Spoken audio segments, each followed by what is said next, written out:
Hi there welcome you. TNPSC group 4 exam பொறுத்தவரை 2026 நடக்குமா நடக்காதா என்ற ஒரு சந்தேகம் உங்கள் எல்லாருக்குமே இருந்துட்டு தான் இருக்குது.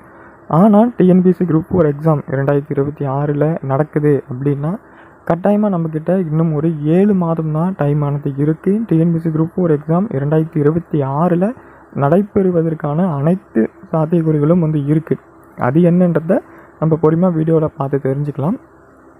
இந்த 7 மாதம் பொறுத்தவரை என்னென்னா, இப்போ ஜூன் ஜூலை எக்ஸாம் கண்டக்ட் ஆனது பண்ணுவாங்க. குரூப் 4 பொறுத்தவரை இப்போ ஜூனில் பண்ணுறாங்க அப்படின்னா உங்களுக்கு 5 மாதம் காலமானது இருக்குது. இந்த வருடத்தில் ஒரு 3 மாதம் காலமானது இருக்குது. மொத்தமே 8 மாதம் தான் இருக்குது.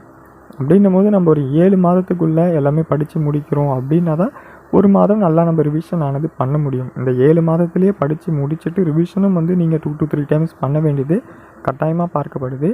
இருந்தாலும் நீங்கள் அட்லீஸ்ட் இந்த 7 மாதத்தை நல்லா பயனுள்ளதாக நீங்கள் யூஸ் பண்ணிங்கன்னா இன்னும் ஒரு மந்தில் நீங்கள் நல்லா ரிவிஷன் ஆனது பண்ணிக்கலாம்.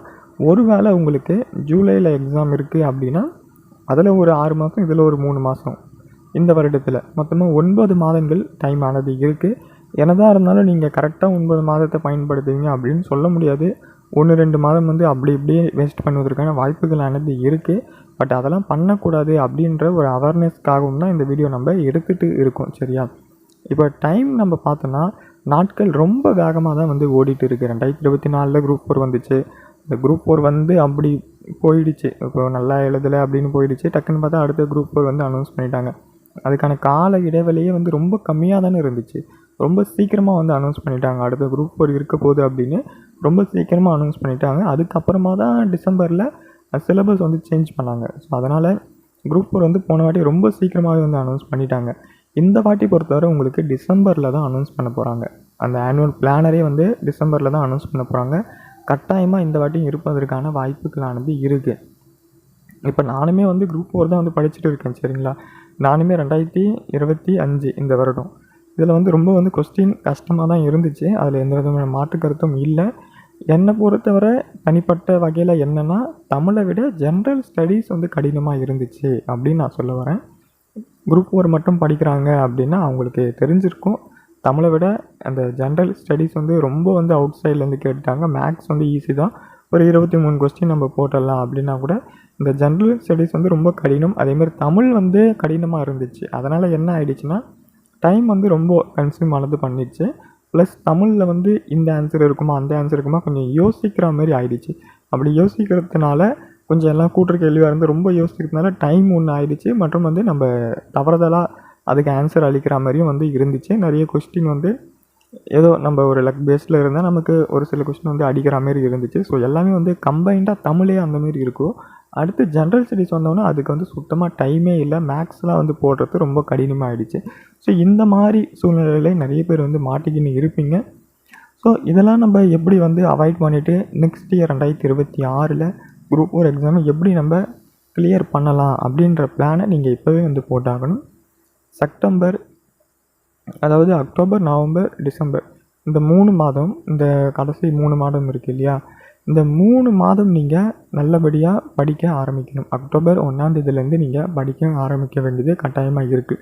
இந்த 3 மாதத்தில் அட்லீஸ்ட் 1 டைம் ஆச்சு நீங்கள் சிலபஸை மொத்தமாக கவர் பண்ணி படிச்சிடணும். தமிழில் எல்லா யூனிட்டும் இல்லைனாலும் ஒரு குறைஞ்சபட்ச யூனிட்டாச்சு நீங்கள் கவர் பண்ணி முடிக்க வேண்டியது கட்டாயம். அதே மாதிரி ஜென்ரல் ஸ்டடீஸ் எடுத்துட்டால் நம்ம எங்கேருந்து அவுட் சைட்லேருந்து கேள்வி கேட்டிருக்காங்க அப்படின்னு நடந்த குரூப் 4 கொஸ்டின் பேப்பரை வச்சு அனலைஸ் பண்ணி பார்க்க வேண்டியது கட்டாயமாக பார்க்கப்படுது. ஒவ்வொரு கொஸ்டினும் எப்படி கேட்டிருக்காங்க, எங்கேருந்து கேட்டிருக்காங்க, ஸோ எதன் அடிப்படையில் கேட்டிருக்காங்க, என்ன சிலபஸ்க்குள்ளே வருது, இது எல்லாமே வச்சு சிலபஸ் அடிப்படையில் பேஸ் பண்ணி நம்ம ரொம்ப டீப்பாக அனலைஸ் பண்ணி பார்க்க வேண்டியது அவசியம். So previous year question paper group 1 group 2 கூட நம்ம இப்போ எடுத்து பார்க்க வேண்டியது கட்டாயமாக இருக்குது. இப்போ ஜென்ரல் ஸ்டடீஸ்லாம் பொறுத்தவரை குரூப் 1 குரூப் 2 நம்ம கொஸ்டின் பேப்பரே பார்க்க மாட்டோம். இந்த 75 கொஸ்டினுக்கு மேக்ஸுக்கு படிக்கலாம் தப்பில்லை. பட் இந்த 75 கொஸ்டினுக்கு பார்க்கவே மாட்டோம். பட் அந்த குரூப் 1 குரூப் 2 லெவலில் தான் ஜென்ரல் ஸ்டடீஸ் கேட்டிருந்தாங்க. ஸோ அதனால் நம்ம அந்த கொஸ்டின் பேப்பரையும் எடுத்து பார்க்க வேண்டியது கட்டாயமாக இருக்குது. அதுக்கெலாம் எப்படி கேள்விகள் ஆனது கேட்குறாங்க அப்படின்றத நம்ம பார்க்கணும். ஆனால் என்னென்னா இந்த வாட்டி கடினமாக கேட்டுட்டாங்க குரூப் 4. ஸோ அடுத்த வாட்டி ஒருவேளை பழைய மாதிரியே ஜென்ரல் ஸ்டடீஸை கேட்டுட்டா கொஸ்டின் பேப்பர் ரொம்ப எளிமையாக இருக்கும் வாய்ப்பு இருக்குது. அவங்க பழைய மாதிரி கேட்டாலே ரொம்ப கடினமாக கேட்குறதுக்கு கேள்விகளானது இருக்குது. தமிழை எப்படி வந்து கூற்று கேள்வி கூற்று காரணம் கேட்டாங்களோ அதே மாதிரி ஜென்ரல் ஸ்டடீஸும் வச்சு கேட்கலாம், கேள்விகளானது இருக்குது. பட் அதெல்லாம் கேட்காம அப்படியே ஃபுல்லாக வெளியே போயிட்டாங்க. ஸோ அதுதான் வந்து ரொம்ப கடினமாக இருந்தது கொஸ்டின் பேப்பர் அட்டன் பண்ணுறதுக்கு. நீங்கள் தற்போதைக்கு ஃபஸ்ட்டு நீங்கள் என்ன பண்ணணும் அப்படின்னா, தமிழில் பேசிக்காக ஒரு சில யூனிட்ஸ் வந்து இருக்கும். இப்போ யூனிட்லாம் வந்து அந்த யூனிட்ஸ் அந்த கடைசியாக இருக்கிறதுலாம் அறிஞர்கள் தொண்டு அதெல்லாம் வந்து ஈஸி தானே. ஸோ அதெல்லாம் நீங்கள் ஃபஸ்ட்டு நல்லபடியாக நீங்கள் படித்து வச்சிடலாம். அதேமாரி பாலிட்டி பொறுத்தவரை அதையும் நல்லபடியாக நீங்கள் படித்து வச்சுக்கோங்க. அதேமாதிரி எக்கனாமிக்ஸ் வந்து புக்கில் வந்து ரொம்ப கண்டென்ட்டு கம்மியாக தான் இருக்குது. ஸோ அதனால் எக்கனாமிக்ஸை வெளியே இருந்து எப்படி படிக்கணும் அப்படின்றத நீங்கள் இப்போத்துலேருந்தே கற்றுக்கணும். ஸோ இந்தமாதிரி ஒரு யூனிட்டுக்கும் நம்ம வந்து அனலைஸ் பண்ணி படிக்க வேண்டியது கட்டாயம்.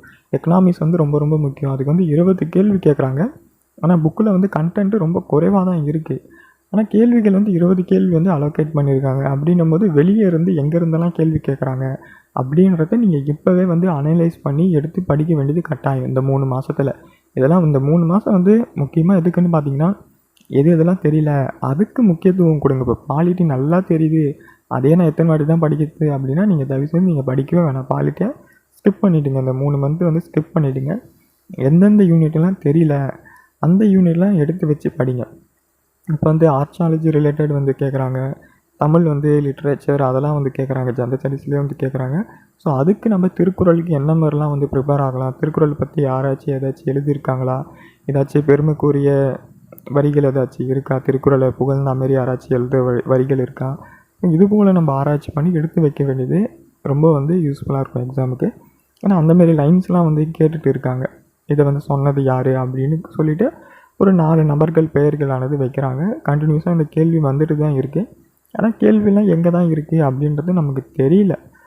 அதை எப்படி தேடி எடுத்து படிக்கிறது அப்படின்றது கூட தெரியல. அந்த நிலமையில தான் இருக்குது.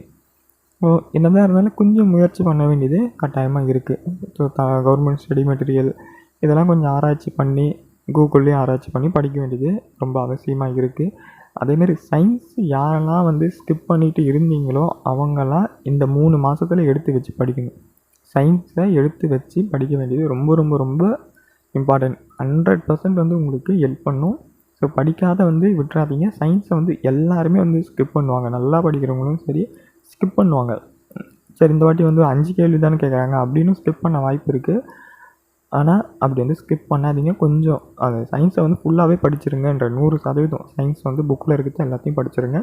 ஒரு 2-3 கேள்வி கேட்டால் கூட வந்தால் நீங்கள் ஆன்சர் பண்ணிடுற மாதிரி இருக்கணும். அவுட் சைடில் கேள்வி போகுது அப்படின்னா அது நம்ம ஒன்றும் பண்ண முடியாது. ஸோ மினிமம் புக்கிலேருந்து வர கேள்வியை நம்ம கட்டாயமாக அட்டன் ஆனது பண்ணிடணும். ஜாகிரபி பொறுத்தவரை ரொம்ப ரொம்ப மோசம். இந்த வாட்டி ஒரு கேள்வி கூட புக்கிலேருந்து வரவே இல்லை.